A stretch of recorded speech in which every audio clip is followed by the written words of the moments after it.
I'm Pauline Rowland, and I'll be your guide for a short visit to Cornwall, an ancient and fascinating land. Along with our US connection, Laura Harrison McBride, we hope to enchant you.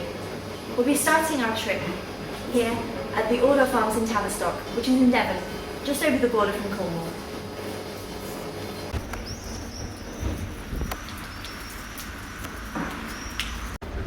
Welcome to King Arthur territory, or not.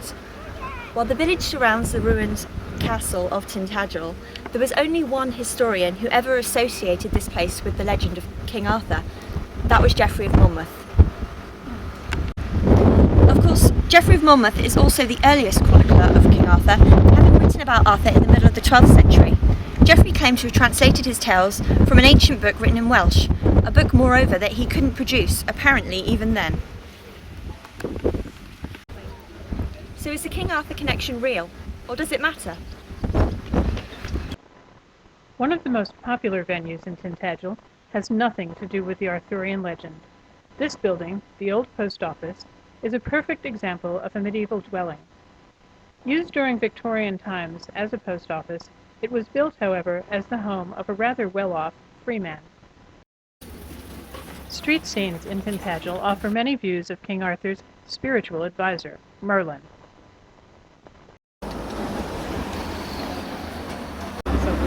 Great stuff, but there's more. Inside this pub they sell a concoction called Gorilla Snot. Okay, I'm game.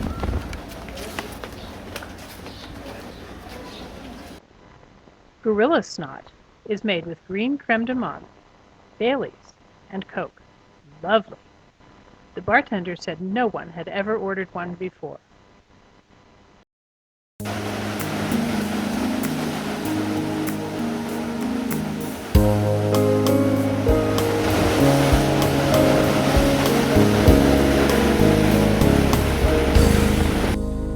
Fabulous stories of travel abound in Cornwall.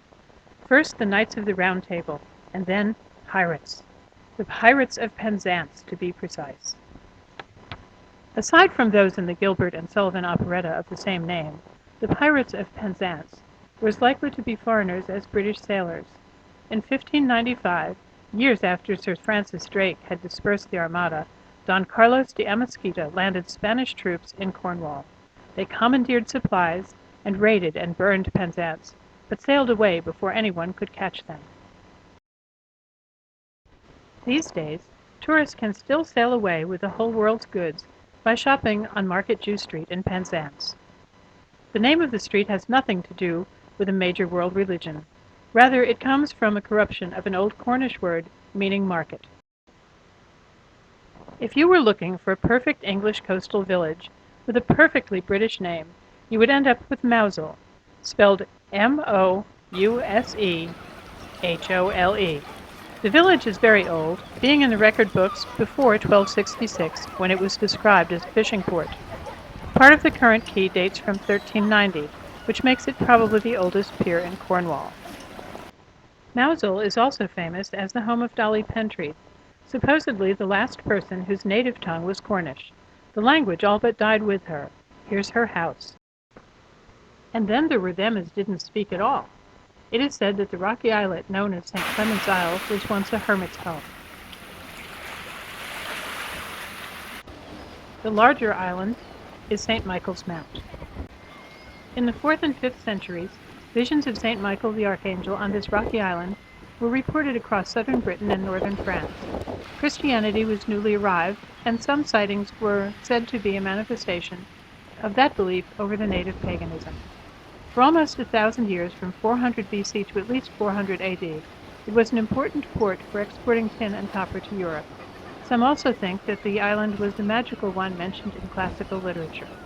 Eventually, it became the private home of the St. Aubin family. It is now open for tours under the auspices of the National Trust. We had visited Mevagissey, our next stop, earlier during Christmas week 2007. Mevagissey has been a fishing village since at least 1745, late as things go around here. Mevagissey is home to the pilchard fishing industry. Pilchards are small oily fish like sardines. Cornwall author Rosamund Pilcher has wondered, in print, whether her name might be a corruption of Pilchard. In fact, her novels are set very often in the region around Mevagissey. However, her maiden name was Scott, so it's her husband who'd be the small oily fish. Our last stop, with Pauline, is inland, on Bodmin Moor. Here we are at the Jamaica Inn, built in the middle of Bodmin Moor. It was originally a staging post for changing horses for stagecoaches crossing the moor. It also served as fodder for the imagination of Daphne du Maurier.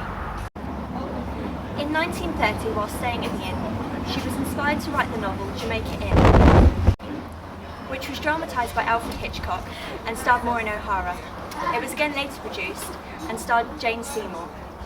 Although Dartmoor may be more famous, there is little to challenge the feelings of foreboding du Maurier produced, although the jolly taproom belies that these days. A museum at the inn will, however, let you into the world of Daphne du Maurier, as well as the rough and tumble world of smugglers who inhabited Cornwall from the earliest times. Thanks for taking this short trip through a small bit of Cornwall.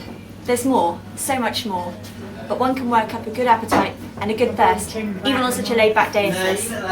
Yahastar!